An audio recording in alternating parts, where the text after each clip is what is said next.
Hello hi teachers, welcome back to our channel learners plus. ఈరోజు వీడియోలో వచ్చేసి morning అయితే 40+ బిట్స్ అయితే ఎక్స్ప్లెయిన్ చేశాను. ఈరోజు మార్నింగ్ సెక్షన్ వచ్చినవి.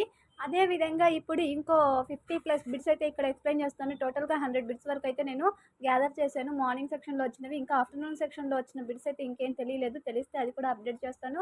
మన వీడియో మీకు నచ్చినట్లయితే తప్పకుండా లైక్ చేసి, షేర్ చేసి, సబ్స్క్రైబ్ అయితే చేసుకోండి. వీడియోస్కి ఆన్సర్స్ కూడా ఇంచుమించు ఇచ్చేస్తాను. సో ఫస్ట్ బిట్ చూద్దాము.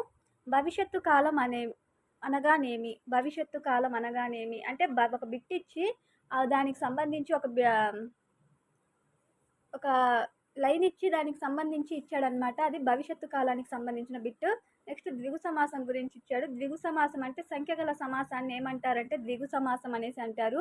సంయుక్త అక్షరము అనే బిట్ ఇచ్చాడు. సంయుక్త అక్షరం అంటే ఏంటి అంటే ఒక అక్షరానికి వేరొక అక్షరం అనేది ఒత్తుగా వస్తే అది సంయుక్త అక్షరం అవుతుంది.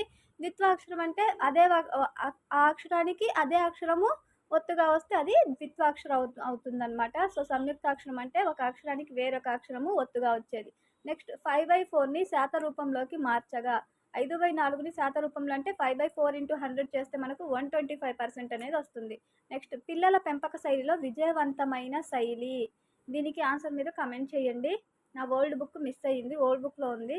నెక్స్ట్ వికాస నియమాలకు సంబంధించి ఒక బిట్ అయితే ఇవ్వడం జరిగింది. ఆకృతి క్షేత్ర సంబంధ సిద్ధాంతం వచ్చేసి సృజనాత్మకతకు సంబంధించింది. నెక్స్ట్ నైతిక వికాస సిద్ధాంతం కోల్బర్గర్కి సంబంధించి పూర్వ సాంప్రదాయ స్థాయి గురించి ప్రశ్న అయితే అడిగాడు.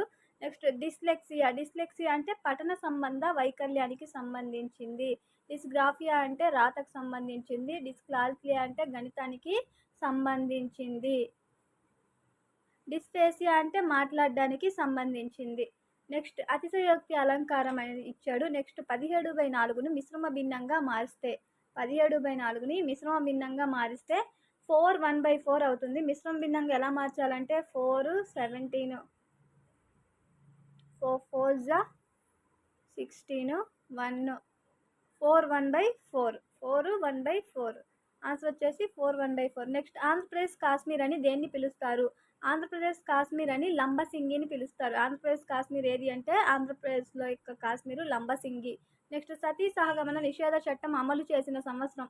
సతీ సహగమన నిషేధ చట్టాన్ని అమలు చేసింది 1829వ సంవత్సరం. నెక్స్ట్ 5³ 3³ వాల్యూ 5³ మరియు 3³ యొక్క వాల్యూ కనుక్కోమన్నాడు. సో దాన్ని చేస్తే ఆన్సర్ అనేది 4 లంబకోణాలు కలిసి ఏమి ఏర్పడుతుంది? 4 లంబకోణాలు కలిస్తే అక్కడ ఇచ్చిన ఆప్షన్స్ని బట్టి 4 లంబకోణాలు కలవడం వల్ల చతురస్రం ఏర్పడుతుంది, లేదా రాంబస్ ఏర్పడుతుంది, లేకపోతే సంపూర్ణ కోణం అనేది ఏర్పడుతుంది. సంపూర్ణ కోణం 360 degrees అనేది ఏర్పడుతుంది. నెక్స్ట్ భారత రాజ్యాంగం ప్రకారం 40వ ఆర్టికల్ ఏమి చెబుతుంది?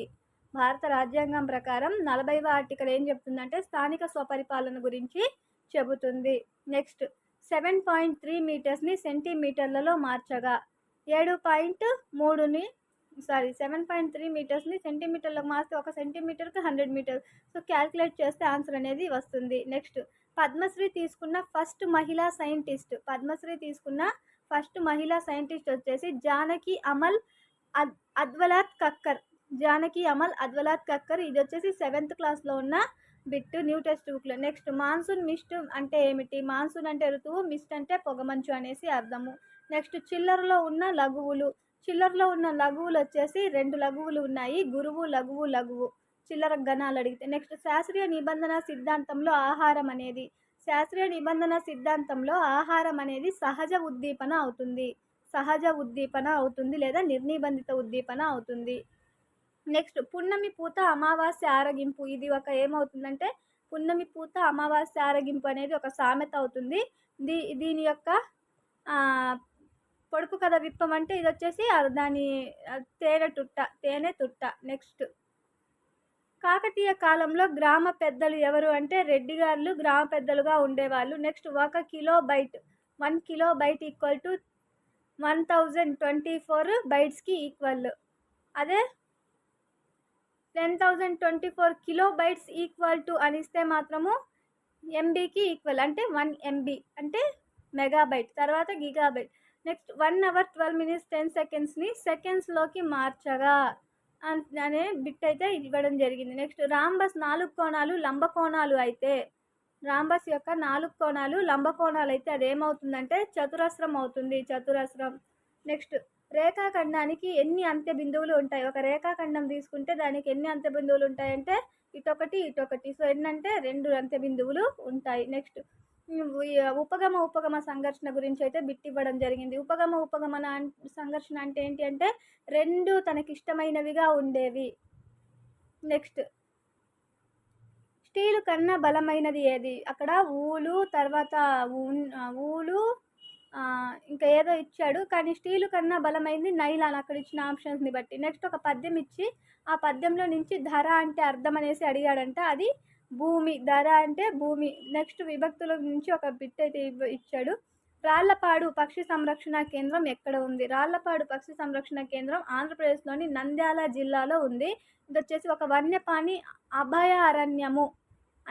వన్యప్రాణి అభయారణ్యము ఏపీ ఆంధ్రప్రదేశ్లోని నంద్యాల జిల్లాలో ఉంది. రాళ్లపాడు పక్షి సంరక్షణ కేంద్రం అనేది. నెక్స్ట్ సృజనాత్మకతలో రెండవ దశ వచ్చేసి భావోత్పత్తి. ఇక్కడ రెండవ దశ అడిగాడు కాబట్టి నెక్స్ట్ వేరే దశ. మొత్తంగా మన సృజనాత్మకతలో ఎన్ని దశలు ఉన్నాయంటే 5 దశలు అయితే ఉన్నాయి. అందులో 1 సన్నాహం, 2 భావోత్పత్తి, 3 సమాచారము, 4 వచ్చేసి ప్రకాశము, 5 వచ్చేసి నిరూపణ. ఇవి గుర్తుపెట్టుకోండి. నెక్స్ట్ కంప్యూటర్ అవుట్పుట్ పరికరం. అక్కడ ఇచ్చిన ఆప్షన్స్లో ఇక్కడ అవుట్పుట్ పరికరం వచ్చేసి ప్రింటర్. నెక్స్ట్ మోర్కి ఆపోజిట్ వర్డ్ అడిగాడు. మోర్కి ఆపోజిట్ వర్డ్ వచ్చేసి లెస్. నెక్స్ట్ గాలిలో నైట్రోజన్ శాతం వచ్చేసి 78% ఉంటుంది. పంటలకు సంబంధించి ఒక బిట్ అడిగి అది దేనికి సంబంధించిన ఏ పంట అలా పండిస్తారనేసి అడిగాడు. అక్కడ ఆన్సర్ వచ్చేసి నీలిమందు పంట. నెక్స్ట్ సుమతి శతకకర్త వచ్చేసి బద్దెన. నెక్స్ట్ చేలం అర్థం అడిగాడు. పుస్తకం వికృతి పదం. పుస్తకానికి వికృతి వచ్చేసి పొత్తము. నెక్స్ట్ మౌస్కి ప్లూరల్ అడిగాడు. మౌస్కి బహువచనము మైస్, మైస్. నెక్స్ట్ అంకురం పర్యాయ పదాలు.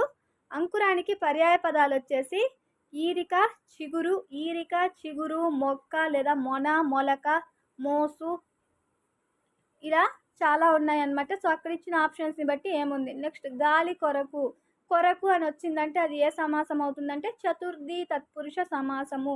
సైలెంట్ వే యొక్క ఆథర్. ఈ సైలెంట్ వే అనేది ఒక మెథడ్.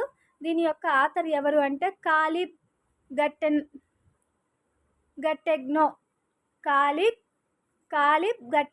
దీని యొక్క ఆథరు కాలిబ్ గట్టెగ్నో.